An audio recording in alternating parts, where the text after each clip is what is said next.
This bill is a disgrace. The transparency is good, but too late for the next election. And there's an argument for some sort of donation cap so no individual has too much influence on an election.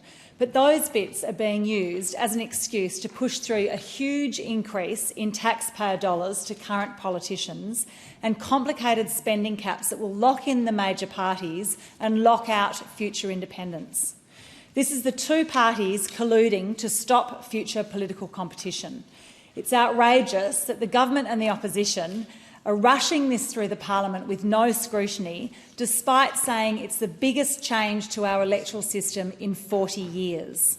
The experts agree. This afternoon, the Centre for Public Integrity, the Australian Institute, Transparency International Australia and Australian Democracy Network have put out a joint statement saying that they're united in the view that the government's proposed bill should not proceed in its current form other than the donation transparency part. These are organisations that are interested in safeguarding our democracy, not furthering a particular political interest. They have no vested interest, and they are saying this should not go ahead. Now, I want to talk about how we got here and pick out a few of the high-level problems with it. If I had triple the time, I still could be listing problems, and that's after only a few days of seeing it. Firstly, on the history. We've seen a consistent decline in support for the major parties over the last 40 years. And at the last election, we saw the lowest primary vote for majors, with 1 in 3 voting for minor or independents. Minor parties or independents. The will of the people is changing. They want something different now. This is a threat to the major parties. Parties are machines designed to win, not to lead. And challenging the concept of a safe seat means that they would actually have to represent their communities. But like any institutions, the parties have a strong immune system and are fighting to retain power and fight change. This bill is a desperate attempt to arrest that trend.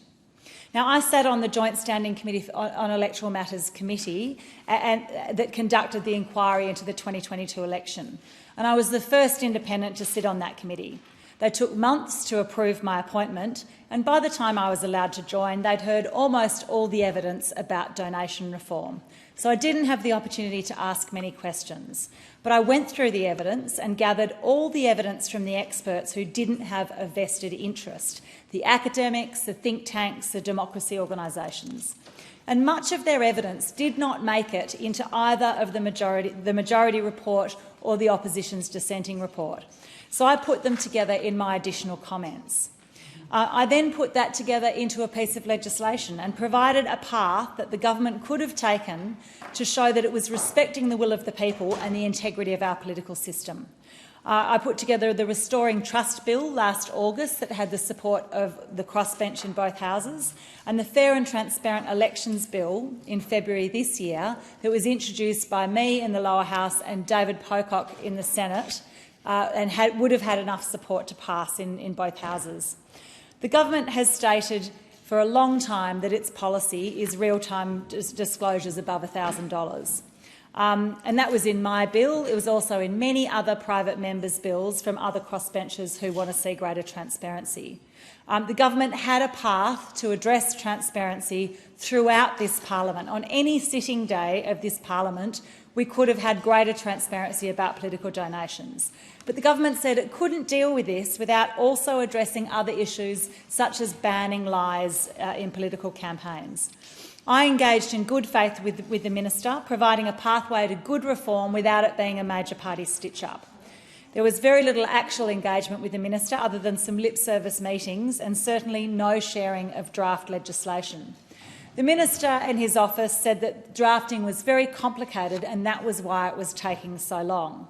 He did also say that he wanted to get bipartisan support, and he was condescending about the concept of multi-partisan support and showed no understanding that the will of the people has changed and the makeup of the parliament has changed. Now, I suspected that we would get a stitch-up by the major parties, presented at the last minute to lock in advantage, and that's exactly what we've got here.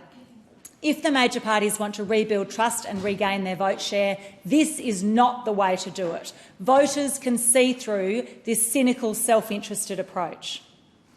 Now, there are a few good things about this bill. We've finally got some progress on donation transparency, but too late for the next election, so you still won't know who has funded your candidates when you're voting at the next election. On donation caps, I'm actually okay with the idea of a donation cap. I don't think anyone should have a disproportionate influence over an election. I proposed a cap model linked to 1 or 2% of total public funding as a way of linking the cap to prevent outsized influence. Now, this legislation here includes a cap of $20,000 a year. Is that too low or too high? Well, I wish that was the sensible debate that we were having now, talking about what the donation cap level is.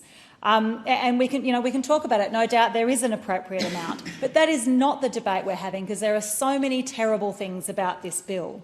I want to go through 9 of the worst things about this bill, and I'm sure I could go on and find more if I had more time.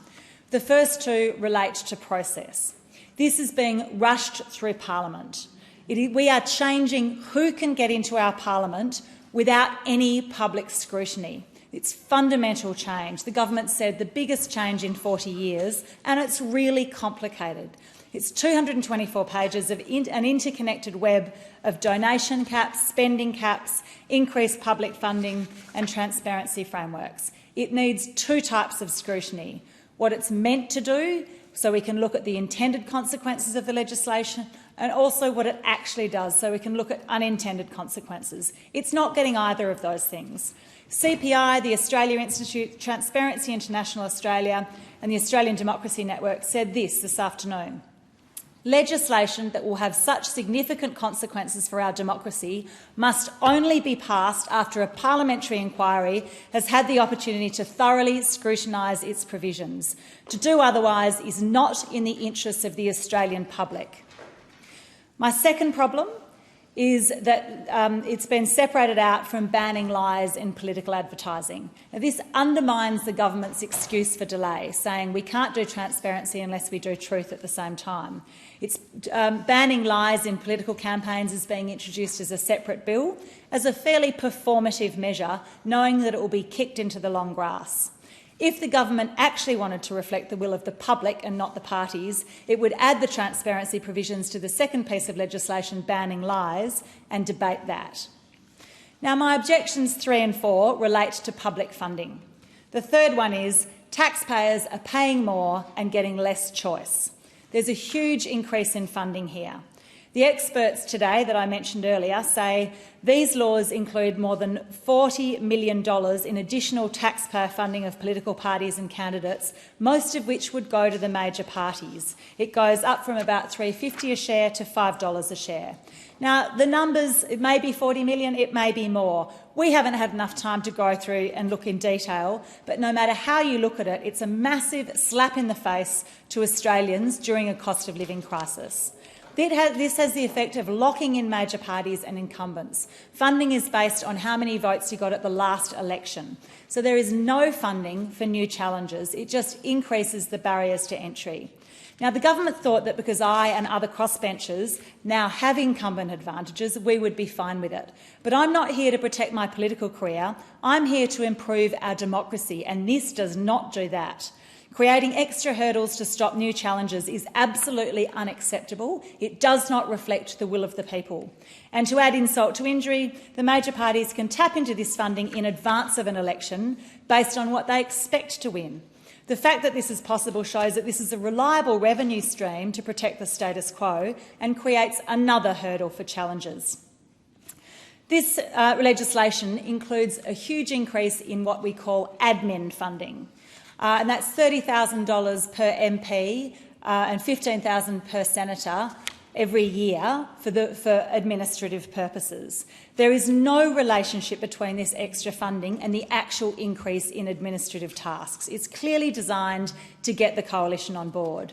It translates to $17 million in extra taxpayer funding in each term, 3/4 of which goes to the major parties. And there is not, as anyone in business knows, a linear relationship between the number of people and an overhead like administration.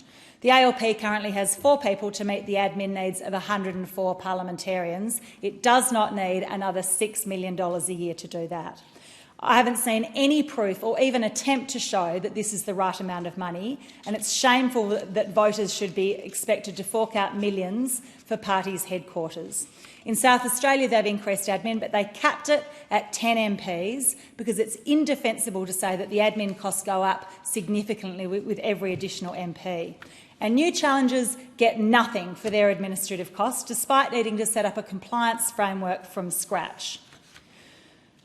Now, my objections 5, 6 and 7 relate to spending caps. This sounds good, but it's not a level playing field, so it locks in the status quo. Our democracy experts in their statement today have said this bill would also entrench major party and incumbency advantage and further disadvantage independent and challenger candidates in elections. Now, when I was drafting my own legislation on this, I tried to find a spending cap that worked, but it was impossible. If we address transparency and donation caps, spending caps become obsolete. If 5,000 people donate $200 each to a campaign, why shouldn't the candidate be allowed to spend that if that's come from people below a donation cap? The fifth objection, as a sitting MP, I have incumbency advantages, and so I now benefit from part of this legislation. There's a spending cap of $800,000 for in a division, but that doesn't count incumbency advantages like an office, a car, a team, and a budget in the hundreds of thousands of dollars. None of these count towards the $800,000 cap, but a new challenger has to fund all of those things. My sixth objection, the spending caps also don't account for party advantage. There's an outrageous exemption to the divisional cap for party advertising. So ads that say vote Liberal or vote Labor don't count towards that cap. Now, governments will say that they're caught by a $90 million cap. Yes, but we know that parties use their money strategically, and they can allocate the money so that they could double the spending of a challenger easily and still remain inside this cap. This is not a level playing field. The best way to deal with this issue is through transparency and donation caps, and if they're structured properly, spending caps are not necessary. Nominated entities is my issue number 7. There's a weird little exclusion for parties to have a nominated entity, and this is where you can keep your wealth, if you've got some, without having to account for where it's come historically. But any new party that started wouldn't have access to this hidden wealth source. And so the ALP and Libs have huge assets, possibly $100 million for the Cormac Foundation, which would be the Liberal Party's nominated entity. We don't know because there's no transparency, but that's not available for new challengers. The last two problems relate to transparency. Now, on balance, more transparency is a great thing. Bring it on. I've been asking for it since the beginning of this parliament. But this doesn't start in time for the next election. So given that the government has claimed that it's had a policy of a $1,000 threshold for many years, it has left it till the very last minute, and now there's no time to implement it. It's hard not to be cynical about that. And now that none of this reform can actually be implemented before the next election, where is the urgency? The only thing that's urgent here is the two parties colluding to change the rules to protect themselves before the inevitable happens, voters get wise to it and their decline continues. I will declare all donations on my website in real time like I did last time, and every politician should do this as a bare minimum to be taken seriously by their community. No voter should cast their precious vote without knowing who is funding their candidate, the candidate that they're voting for. And I challenge every MP to do the same thing, whether you're in a party or not. Tell your community where you're getting the money from. There are also so many exemptions to the definition of gift. I won't go into it now, but this clearly needs scrutiny because it is full of loopholes. In summary, this bill is a travesty. It dresses up a cynical, anti-competitive oligopoly play as reform, which is being fed to an unsuspecting public. There are huge problems with the process it's gone through.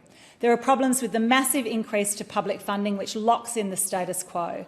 There are problems with limiting spending in a way that creates a very uneven playing field for new challengers. The transparency reform is too little too late, and it's a huge disappointment. Australian voters will not be taken for granted. They will not be taken for voters, and if the major parties ignore their desire for greater choice and push this through with no inquiry, Australians will remember and punish them with their most effective tool, their votes. I do not commend this bill to the House.